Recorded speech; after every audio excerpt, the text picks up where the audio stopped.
Nah kalau sama Tuan Guru Bajang kemarin ya, itu jadi rame karena ya menurut saya jangan manipulatif gitu ya, jangan terlampau GR juga, karena segala sesuatu bisa berubah. Tapi apa yang kami lakukan berdua itu nggak ada settingan, nggak ada apa, yang mengalir begitu aja. Artinya? Ya artinya Arah dukungan TGB ya tidak? kalau arah dukungan TGB.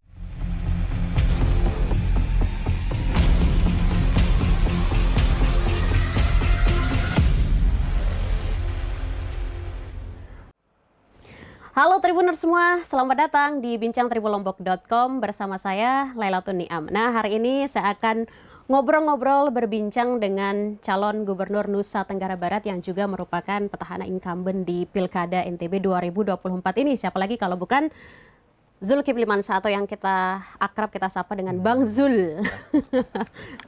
Assalamualaikum Bang Zul. Waalaikumsalam warahmatullahi Sehat, Bang? wabarakatuh. Alhamdulillah sehat-sehatan.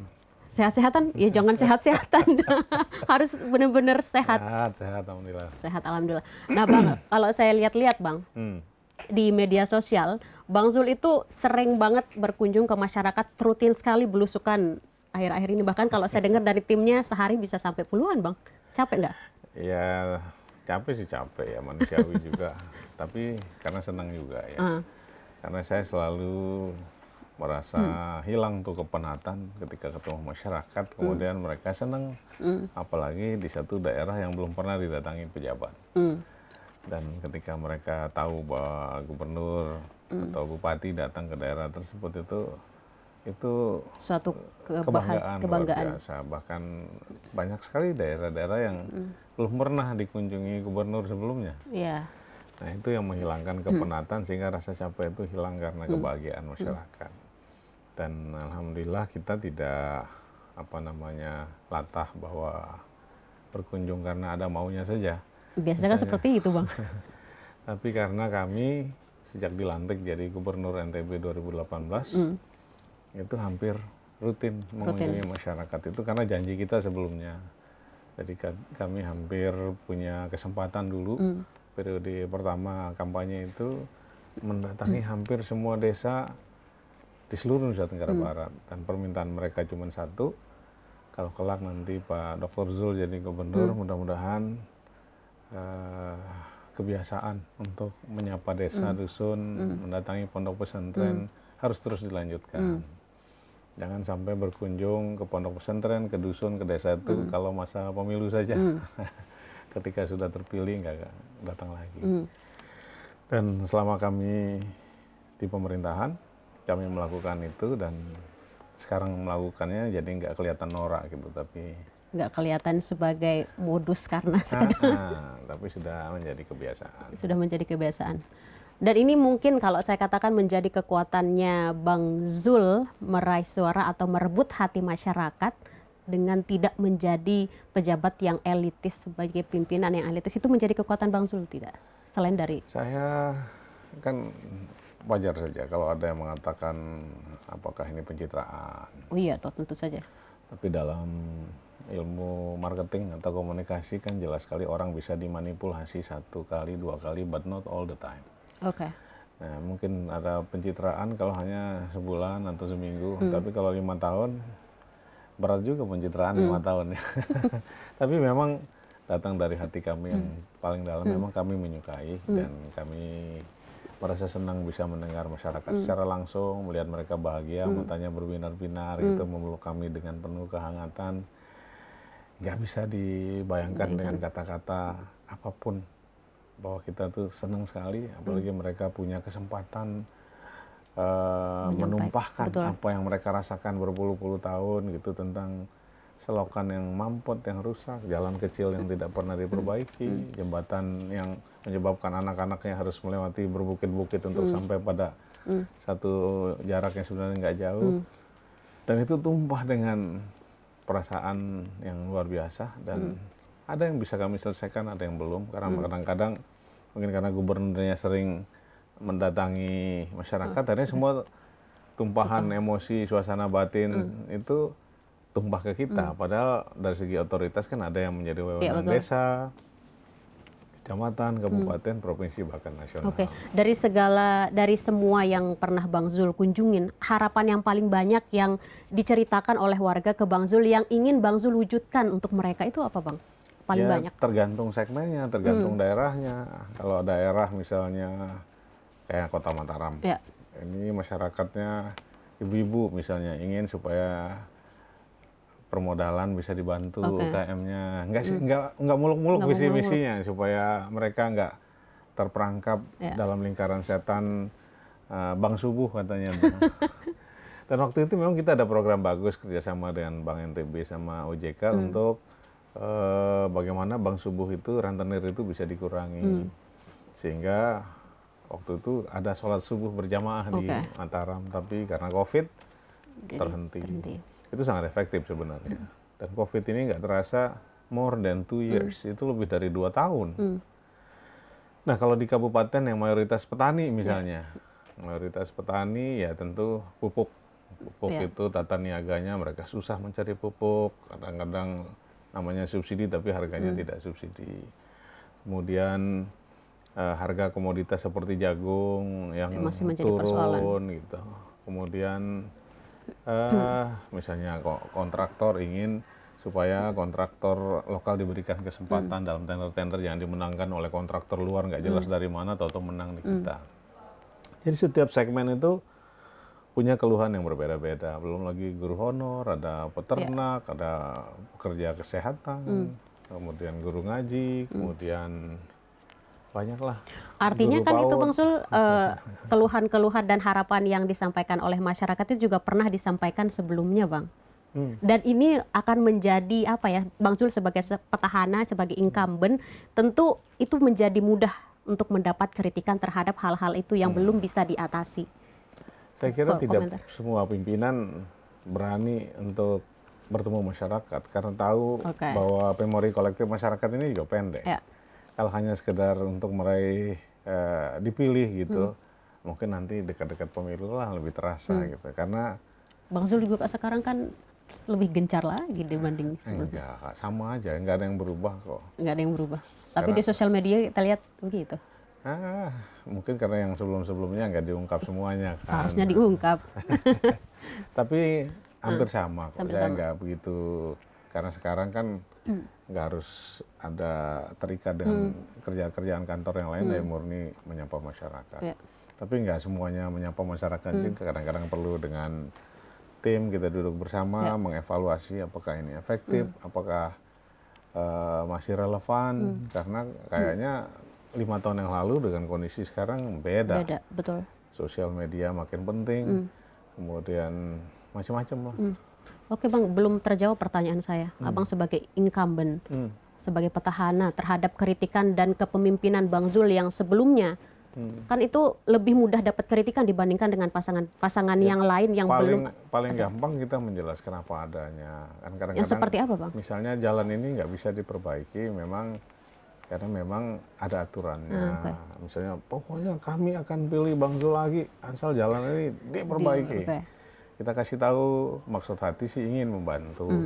Tapi sebenarnya ini wewenang dari kabupaten. Oleh karena itu kalau nanti kami terpilih atau nanti kita dapat amanah dari masyarakat, ya kita nggak mungkin langsung serta-merta bisa membangun itu. Mesti ada koordinasi dulu sama Pak Bupati supaya jangan merasa dilangkai kewenangannya. Nah, kayak begitu-begitu setelah diterangkan, ada pendidikan politik juga, mereka jadi mengerti. Oh, ternyata tidak semuanya ini wewenang gubernur, ada wewenang bupati, ada desa. Misalnya di sini harus bangun jembatan gitu. Padahal itu setelah kita lihat mungkin kewenangan desa, kewenangan kabupaten dan lain-lain. Jadi nggak ada yang perlu disembunyikan, dijelaskan apa adanya dengan bahasa yang sangat sederhana, dan mereka mengerti. Oke, Bang Zul, sebelum kita masuk ke segmen selanjutnya boleh kita minum karena ini saya akan menunjukkan foto yang mungkin ada kita bahas. Saya akan menunjukkan foto Bang, nanti Abang bisa memberikan komentar dan elaborasi terkait dengan foto yang saya tunjukkan sebebasnya Bang Zul saja. Foto banyak hoak juga kan. Enggak. Duet Rohmi Viren. Bagus-bagus saja. Bagus-bagus aja. Cuma itu. Iya, itu aja. Dulunya kan ini pasangan duet yang sekarang berduet dengan yang lain. Dan di sosial media Bang Zul menunjukkan respon-respon yang seakan mengesankan Bang Zul belum move on dari pasangan Gitu ya. Siti Romizalila. Iya kan? Sebenarnya Maka saya menarik persepsi publik aja ke sini, Bang. sebenarnya sama Bu Rohmi sampai sekarang juga baik-baik saja ya komunikasi. Baik-baik ya? Oke. Jadi ya kalau dibilang move on ya jangan terlampau memaknai politik terlampau serius juga. Oke. Karena kalau kelihatan di atas tegang-tegangan, di Tapi yang bawah membuat itu citra seperti itu Bang Zul sendiri dari media sosial, dari segala macam kesempatan, Bang Zul pasti entah itu bercanda, guyonan, itu mengesankan seperti itu. enggak lah. Enggak lah. Oke. Lanjut, Bang. Kami coba, karena saya kenal Bu Rohmi itu sudah lama, Oh iya, bukan tentu. karena pilkada aja. Jadi relasi personal, sosial itu terbangun lama. Dan sebenarnya kami sangat cocok ya. Sangat cocok, oke. Tapi saya orang punya pilihan politik yang Oh iya, berbeda. tentu. Oleh karena itu kita harus hargai juga. Oh, jelas. Oleh karena itu menurut saya bukan kalau dikatakan kelihatan tidak move on, enggak juga. Biasa aja. Biasa aja. Dari dulu kami bercanda-bercanda gitu aja. Lalu kenapa Bang Zul sering menggoda Bu Rohmi dalam segala kesempatan seperti itu? Ada apa? Kenapa? Karena Bu Motivasinya apa? Bukan, karena Bu Rohmi itu serius. Bu Rohmi itu sangat serius ya. Dan kadang-kadang perlu dibikin rileks sedikit gitu. Dan nggak semua orang juga bisa membuat beliau rileks sebenarnya. Hanya Bang Zul gitu. Enggak, sedikit orang yang bisa membuat. Oke, lanjut, Bang. Jadi ya selama 5 tahun kami sebenarnya ya begitu-begitu aja, hubungan cair gitu, mengalir. Tapi mungkin hitung-hitungan beliau sekarang momentum yang tepat ya kita harus mengapresiasi itu juga. Pasangannya nggak mau dikomentari? Kalau pasangannya menurut saya itu juga termasuk salah satu bupati kita yang sukses. Oke. Dan menurut kami dengan kemampuan beliau, kita yang beruntung NTB ini punya konfigurasi pimpinan daerah yang menurut kami dua-dua wakil kami ini bupati yang 2 periode dan tiga-tiganya menurut saya berhasil gitu. Jadi siapapun yang terpilih mudah-mudahan baik buat provinsi Oke. kita. Ini masih membahas dengan mantan duet. Dulu NTB Gemilang bersama Bu Rohmi, sekarang juga NTB Gemilang juga. Bedanya NTB Gemilang jilid 1 dan jilid 2? Ya Sama-sama. nggak ada beda sama pakai kata gemilang gitu. Tapi memaknai NTB Gemilang jilid 1 dan jilid 2 tentu saja berbeda karena Pak saingannya berbeda. Isi otak dengan ini pasti berbeda, Bang. Kalau menurut saya kan Ibu Rohmi datang dengan tagline maju dan Berdaya saing. Kemudian Pak Iqbal dengan makmur dan mendunia. NTB Mendunia. Dan saya kira NTB Gemilang itu adalah bisa melingkupi, merangkum itu semua. Oke. Jadi NTB Gemilang itu adalah NTB yang maju dan berdaya saing, juga menghadirkan kemakmuran dan bisa mendunia juga. Jadi saya kira saling melengkapi lah. Ini terminologi saja. Karena kalau competitiveness ini, daya saing ini kan bisa dilihat dari mikro dan makro. Ya. Nah sedangkan mendunia itu juga stagesnya juga mendunia itu tergantung industrinya, tergantung besar kecilnya. Yang akan menuju ke gemilangan gitu. Oke. Jadi itu proses sebenarnya yang mudah-mudahan muara akhirnya menuju ke gemilangan. Kegemilangan. Jadi semuanya dirangkum menuju NTB Gemilang. Dan saya baca visinya, Bang. Di sana ada visi NTB tangguh mantap. Itu apa? Bagaimana? Kalau apa itu? tangguh mantap itu sebenarnya itu misi ya. Itu kan tangguh dan mantap itu terminologi infrastruktur. Jadi jalan itu dikatakan bagus itu terminologinya mantap. Nah, untuk menggambarkan bahwa NTB ini minimal semua jalan provinsi itu harus mantap. Nah kalau tangguh itu antisipasi terhadap bangkitnya kita terhadap bencana yang bisa menyapa kita setiap saat. Jadi NTB itu disapa bencana itu kerap sebenarnya. Ada kebakaran hutan, kebakaran di sini situ. Jadi Badan Penanggulangan Bencana Daerah kita harus kuat betul. Ada banjir, ada hutan longsor, kemudian gempa, banyak sekali. Nah oleh karena itu tangguh itu bukan berarti roboh sama sekali gitu. Tangguh itu adalah mampu jatuh 7 kali tapi bisa bangkit Bangkit 8 berapa kali. kali.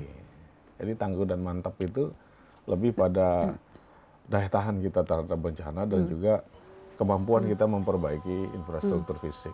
Oke, oke Bang. Ini juga saya masih akan masih di seputar visi misi. Foto-foto. Oh, mau foto lagi? Sabar Bang, ini masih ada beberapa segmen yang harus Abang komentari Sip. terkait dengan ini. Di luaran sana, ini kan masa kampanye Bang, tentu ada beragam sekali ide kampanye yang sepertinya akan mengganggu, termasuk di dalamnya kampanye yang tidak baik yang menjelekkan satu paslon dan paslon lain. Abang mengomentari itu seperti apa? Termasuk di dalamnya ada yang mengkampanyekan membuat terkesan Bang Zul ini kurang baik dalam segi asmara dan sebagainya. Ya kita dalam pilkada ini kan bukan hanya sekarang aja. Oke. Tapi di sebelum-sebelumnya hampir semua pilkada selalu ada berita-berita yang tidak baik gitu. Ya tentu kita harus mengedukasi masyarakat bahwa calon boleh berbeda, partai pengusung boleh berbeda, tapi kita tidak boleh kehilangan akal sehat dan kejernihan juga. Gitu. Nah, oleh karena itu menurut saya ya ini bagian dari proses demokrasi yang harus kita lalui gitu dan harus diterima plus minusnya semuanya gitu. Jadi Bang Zul menjawab pertanyaan saya dari tadi seolah-olah tidak ada beban dalam Kan mengarungi tergantung- pilkada ini. Maksudnya tidak tergantung. ada kekhawatiran, menjawabnya pun santai dan selut. Seakan tidak ada keraguan dan apapun di pilkada saya ini, Bang. itu di politik itu sudah lama. Iya, Saya tahun 94 iya. mengalami proses pemilu langsung ini jadi ketua Senat Mahasiswa Universitas Indonesia yang lebih ngeri juga kampanye langsung kayak begini. Namanya debat calon presiden mahasiswa UI gitu dari fakultas satu ke fakultas yang lain, dari satu program studi satu ke yang lain. Lebih sangar. Oke. Bahkan salah satu lawan kita yang paling sangar tuh jadi Menteri Komunikasi Informasi sekarang ini si Muni. Ada Fadlizon, ada Fahri Hamzah, ada Nusron Wahid, segala macam yang mantep-mantep lah dulu. Oke. Jadi setelah itu saya ikut anggota DPR 3 periode, pernah jadi calon gubernur juga di Banten gitu, di tempat orang yang begini-gini biasa. Jadi kadang-kadang hal yang pahit itu bisa menyembuhkan banyak hal juga. Oh, oke. Jadi bukan hal yang baru lah buat saya. Akhirnya kita melihat, tergantung kita memberi respon aja. Kalau semua kepahitan masalah itu dimaknai direspon negatif, ya kita sendiri yang akan menderita. Tapi selalu mencari hikmah di segala hal kan, mencoba positive thinking aja. Dan saya kira masyarakat juga mulai cerdas, bisa memilah walaupun tantangannya makin lama makin berat. Iya, ini kan pilkada ini di sesi kedua Bang Zul mencalonkan diri, ini kan tentu tantangannya lebih berat karena ada saya bisa katakan beban politik Bang yang sebelum-sebelumnya yang tentu saja pasti ada karena Bang Zul juga pernah memimpin kan. Ya, Itu kalau dulu ya sama-sama beratnya lah. Semua sekarang lebih berat lah Bang. Ya dulu bayangkan saya orang baru di NTB ngelawan bupati yang nggak pernah kalah. Nah, itu juga kan dulu ada Bupati Lombok Timur, Pak Ali Bede, kemudian Pak Suhaili di Lombok Tengah, Pak Ahyar di wali kota kan, tiba-tiba kami datang, makanya Bu Rohmi sering bercanda sama saya, yang percaya bahwa kita menang hanya kami berdua aja. Tapi keinginan yang kuat itu ternyata bisa menghancurkan banyak keraguan yang lain. Jadi setiap fase ada masalahnya masing-masing, setiap waktu ada orangnya masing-masing, setiap ada orang ada waktunya juga. Jadi seperti simple aja. Simple aja. Nggak ada beban dan sebagainya. Ada beban, tapi kan nggak harus diperlihatkan pada semua orang. Oke. Bang, kalau kampanye tuh posenya bagaimana? Apa tuh? Kampanye gini gitu. Tergantung aja, kalau orang nggak punya jari gimana mau disuruh. Masalahnya saya mau bahas yang ramai kemarin Bang. Yang posenya begini. Gimana Bang? Ya kalau masalah pose jari, zaman sekarang orang bisa. Tapi kan ini masa pilkada Bang, masa kampanye dengan segala, apalagi. Enggak, maksudnya kok jadi satu. Kok jadi satu, Nah, artinya kan bisa diedit segala macam. Nah kalau sama Tuan Guru Bajang kemarin ya, itu jadi rame karena ya dia sahabat saya. Mungkin banyak orang nggak tahu waktu beliau maju jadi gubernur 2008, saya sebelumnya 2006 sudah jadi calon gubernur di Banten. Kami tetangga, kami berkawan. Saling mendukung. Dan waktu itu kita menyemangati beliau 2008, nggak usah karena muda, kemudian takut. Kemarin aja saya hampir menang di Banten gitu kan. Dan kami selalu bersama-sama, hampir tiap malam, tiap hari, keliling Jakarta itu. Karena yang kita lawan waktu itu petahana yang sangat kuat. Iya. Tapi dengan kepercayaan diri yang tinggi sampai wakilnya kita carikan, partai pengusungnya kita carikan, dan akhirnya menang. Nah kemarin mungkin ya beliau lihat giliran beliau lah membantu saya sekarang gitu kan. Tapi kan ada Bu Rohmi jadi saudaranya. Iya. Jangan sampai kita juga dipersepsikan seakan-akan mengadu domba dua saudara kan. Nah kalau menurut saya mengalir saja, beliau cukup punya kemampuan, mengerti kapan harus bertindak A, bertindak B gitu. Tapi saya tidak mau dikesankan seakan-akan Arah dukungan TGB ke Bang Zul. ya nggak boleh GR juga dalam politik kita. Soalnya kan itu kesempatan bagus, Bang. Ya menurut saya jangan manipulatif gitu ya, jangan terlampau GR juga karena segala sesuatu bisa berubah. Tapi apa yang kami lakukan berdua itu nggak ada settingan, nggak ada apa, mengalir begitu aja. Artinya? Ya artinya Arah dukungan TGB ya tidak. kalau arah dukungan TGB, Tapi sejauh ini dari obrolan Bang Zul, ya kalau obrolan teman saya, dekat sekali, pasti ada curhat-curhatan dong Bang, keluh kesah dan segala macamnya. kalau sama beliau tuh pandai menempatkan diri pada tempatnya. Put yourself in his place. Jadi dia tahu menempatkan beliau kapan bersikap seperti A, seperti B gitu.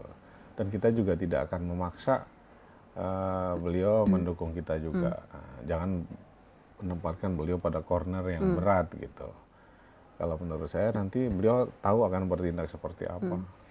Tapi sejauh ini terus terang sama Bu Rohmi nggak ada masalah pribadi. Nggak ada Ya. masalah. Saya sama beliau, misalnya TGB harus mendukung Rohmi, saya juga bisa memahami orang saudara gitu kan. Jadi nggak ada hard feeling juga, misalnya harus dukung kami, enggak lah. Tapi para pendukung itu dengan pose dua jari begini masa nggak paham gitu Bang? Memang nggak mudah, tapi Nggak mudah. ya selalu akan ada penyelesaian yang baik. Kok seakan-akan terkesan kalau pandangan saya terkesan Bang Zul tidak berani mengatakan TGB mendukung Bang Zul. Ya nanti kita dikira kegeeran kan. Ya kalau teman dekat didukung sahabat kan nggak masalah. Ya karena beliau kan punya Oh iya, saudara. selain terlepas dari itu Bang. Nantilah beliau akan pada saatnya Pada apa saat. mendukung apa enggak, tapi beliau menurut saya sangat bijaksana kan. Tidak ingin terlalu mengerucut Bang. Iya. Jangan juga ditarik orang sekelas beliau pada hal-hal yang very practical. Beliau punya tempat sendiri lah, apalagi kalau kami nanti terpilih gitu. Saya sama TGB berdiskusi itu moderasi Islam jadi tanggung jawab kita bersama. Dan saya sudah ngomong sama beliau, kita punya ekosistem keagamaan yang cukup lengkap di NTB ini. Kalau orang seperti beliau punya waktu cukup banyak gitu, menjadi speaker atau penggugah keislaman di seluruh Indonesia karena punya kemampuan sebagai ulama, bukan hanya kelas nasional tapi internasional, untuk mengintroduce moderasi beragama di Indonesia, dan nanti bisa jadi itu tempatnya asalnya dari Nusa Tenggara Barat. Jadi Islam yang rahmatan lil alamin itu akan disuarakan dari sini. Nah, jadi bukan hanya nanti ada MotoGP, ada MXGP, ada global events, tapi kita bicara tentang inklusivitas agama yang disuarakan oleh tokoh-tokoh agama yang berasal dari Nusa Tenggara Barat. Dan kita melihatnya kemarin kita tidak maksimal karena TGB masih punya agenda lain di nasional. Makanya kemarin saya bicara berdua gitu. Nah sudah saatnya mungkin beliau akan lebih banyak waktu dari di sini gitu. Kemudian menjadi ulama dengan kemampuannya yang mengintroduce nilai-nilai universal yang moderat gitu. Kan kayaknya setuju. Oke Bang, ini kita akan masuk segmen mengkomentari lagi, tapi bukan mengomentari foto. Saya akan menyebutkan nama saja Bang. Lawannya, rivalnya yang lain. Iqbal Dinda. Iqbal Dinda. Yang tawarannya tuh yang ketika kampanye datangnya bejibun-jibun.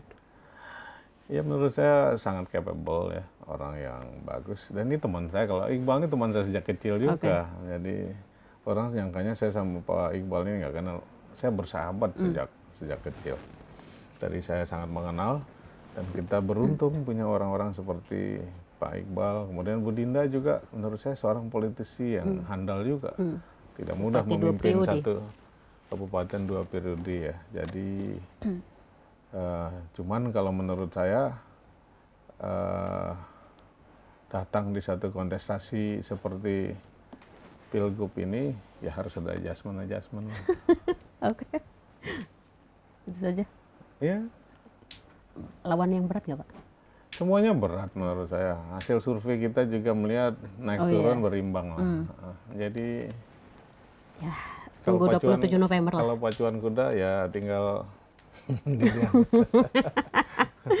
mau pakai bandala atau ban luar gitu ya.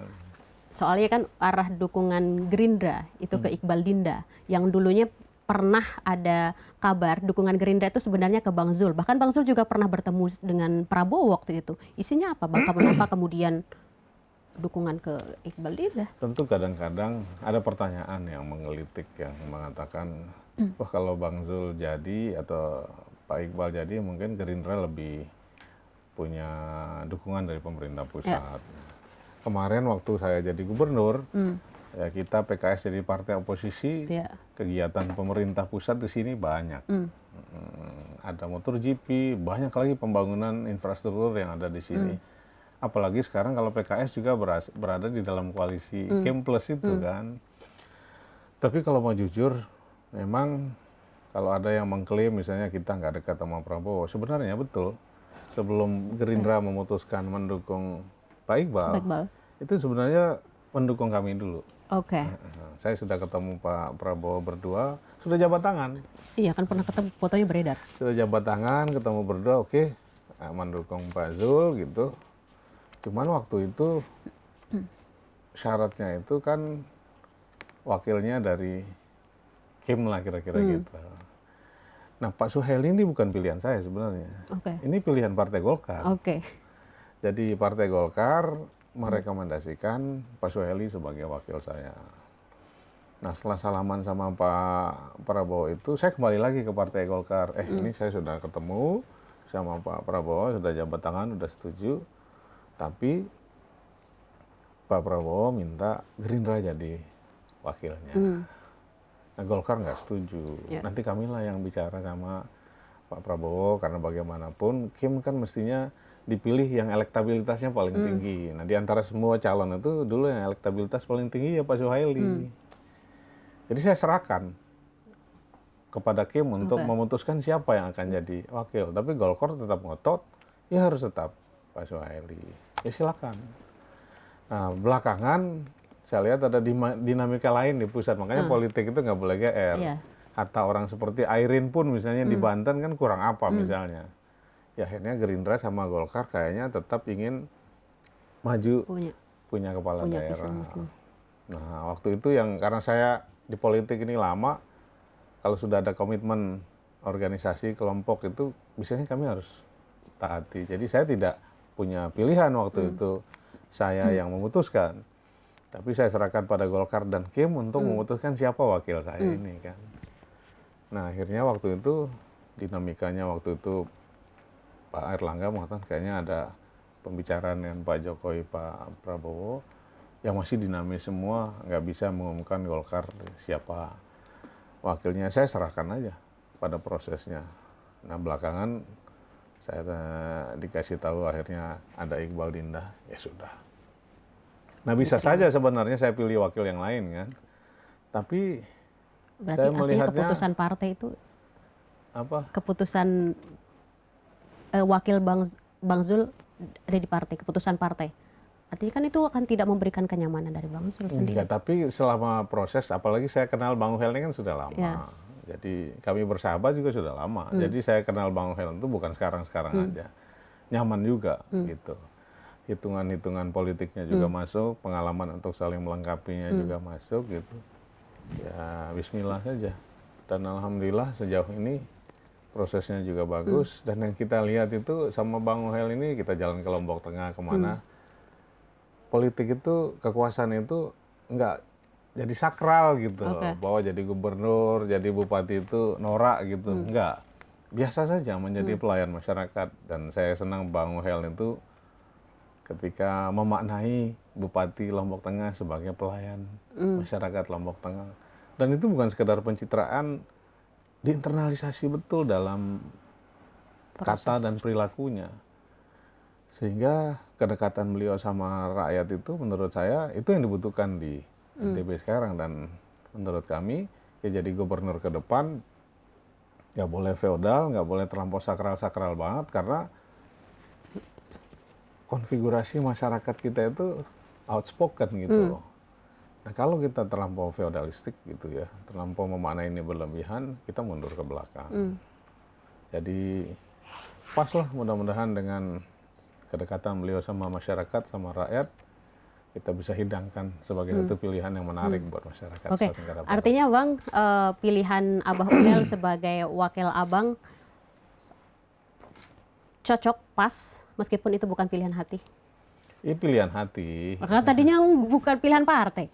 Ya awalnya memang ini dipropos oleh Partai. Partai Golkar, tapi bukan berarti proposal dari partai itu kemudian kita tidak selektif juga. Dan ketika dipropos oleh Partai Golkar, menurut saya cocok. Tepat. Tepat. Pasangan Surya. Oke Bang, sebelum kita akhiri, kita boleh minum dulu karena ada satu pertanyaan lagi.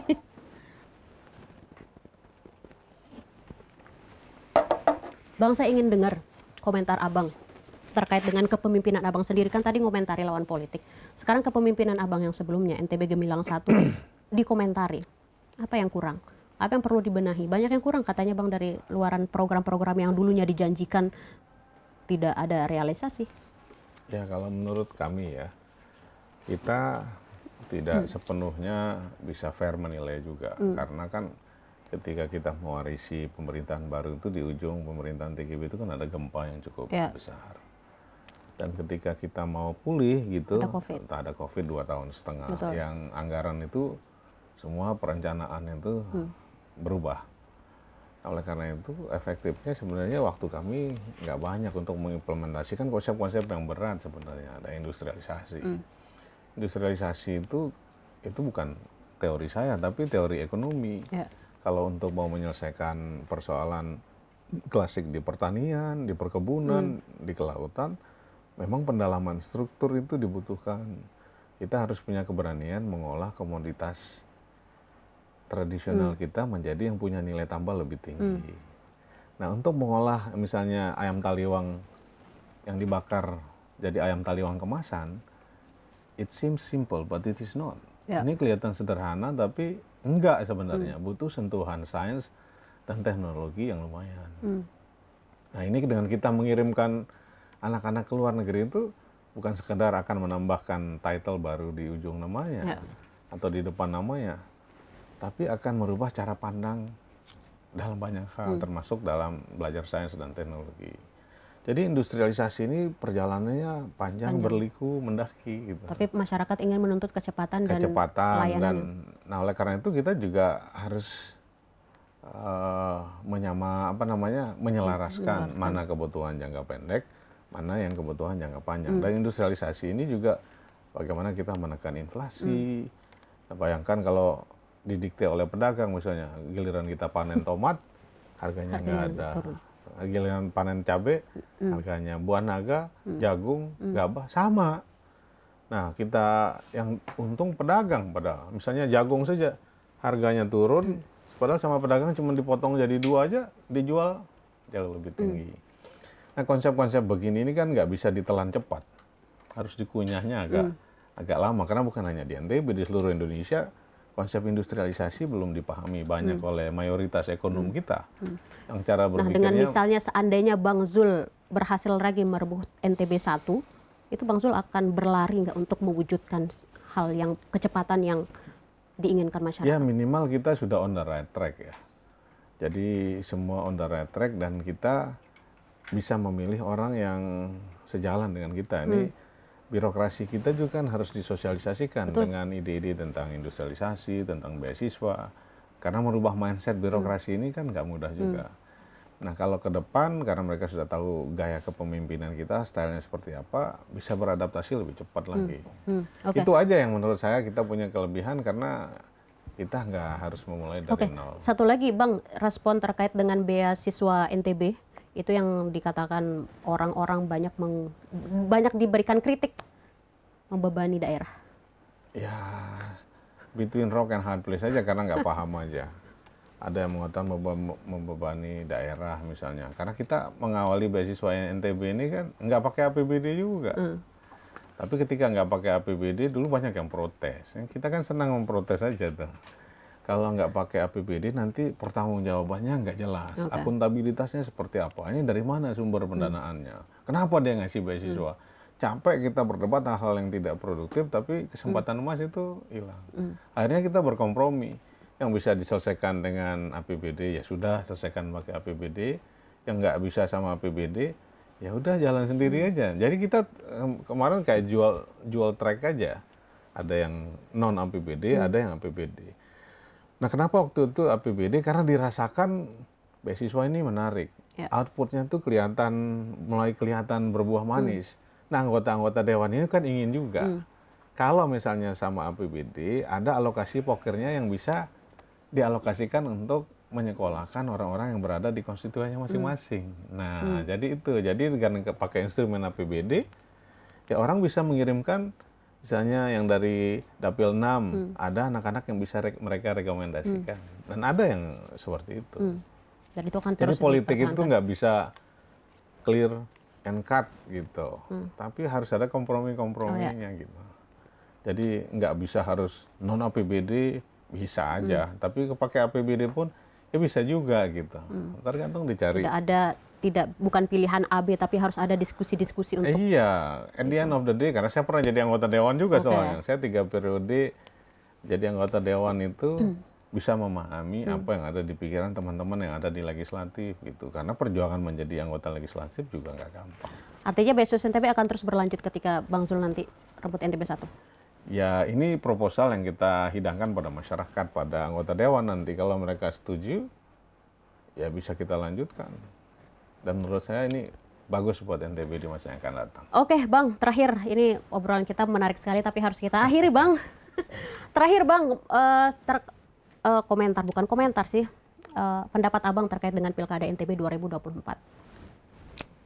Ya kalau menurut saya selalu mengatakan, ya pilihan politik kita boleh berbeda, partai pengusung boleh berbeda, tapi kita tidak boleh kehilangan kejernihan dan akal sehat. Terima kasih pada Tribun yang membuat semua calon ada gagasannya. Kita nggak boleh lagi milih kucing dalam karung, apalagi karung dalam perut kucing. Karung dalam perut kucing. Harus dipilih, harus benar-benar selektif dan dibaca para calonnya ya. Iya. Harus seperti itu. Oke Tribuners, ini bincang-bincang seru sekali bersama calon Gubernur NTB. Ada Bang Zul di sini. Nanti teman-teman bisa tonton podcast selengkapnya di YouTube tribulombok.com. Nanti kita kembali lagi. Barangkali kita akan berbincang-bincang lagi Bang terkait dengan topik yang berbeda. Oke, saya Lailatul Niam dan di sini ada Bang Zul. Pamit undur diri. Sampai jumpa. Wassalamualaikum warahmatullahi wabarakatuh. Bang, terima kasih banyak. Bang, terima kasih banyak Bang.